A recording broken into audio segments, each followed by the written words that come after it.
একদিকে চিকিৎসকেরা, সিনিয়র চিকিৎসকেরা যেমন সামিল হয়েছেন, সমাজের বিভিন্ন স্তরের মানুষ সামিল হয়েছেন আজকের এই মিছিলে।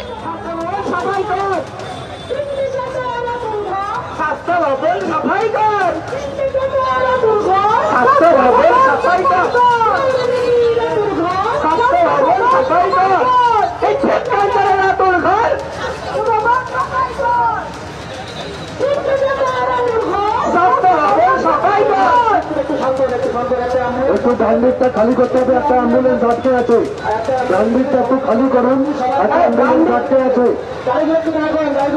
গাড়িগুলো দাঁড় করো, যে অ্যাম্বুলেন্সটা আছে আমরা সবাই মিলে একটু ভলেন্টিয়ার করবো, অ্যাম্বুলেন্সটাকে আমরা যেতে দেবো। হ্যাঁ, অত্যন্ত ডিসিপ্লিন, আমরা সবাই স্বেচ্ছাসেবী এই মিছিলে, আমরা নিজেরা মিলে একটু আমরা দাঁড়িয়ে যাবো, একটু জায়গা করে দেবো, অ্যাম্বুলেন্সটাকে সাইড করে দেবো। আমরা এখানে যারা আছি প্রত্যেকে অত্যন্ত দায়িত্বশীল নাগরিক, আমাদের মাঝখানে যে অ্যাম্বুলেন্সে এসে পৌঁছেছে আমাদের সবার সহযোগিতাকে অ্যাম্বুলেন্সটা সাইড করে দেবো।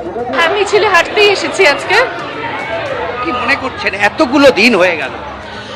দিন হয়ে গেল চেয়েও বড় কথা আমার মনে হয় যে এটা একটা পজিটিভ হিসেবেও দেখছি যে এত দিন হয়ে গেল মানুষ কিন্তু দেখিয়ে দিচ্ছে যে যতই দেরি হোক রাস্তা তারা ছাড়বেন না।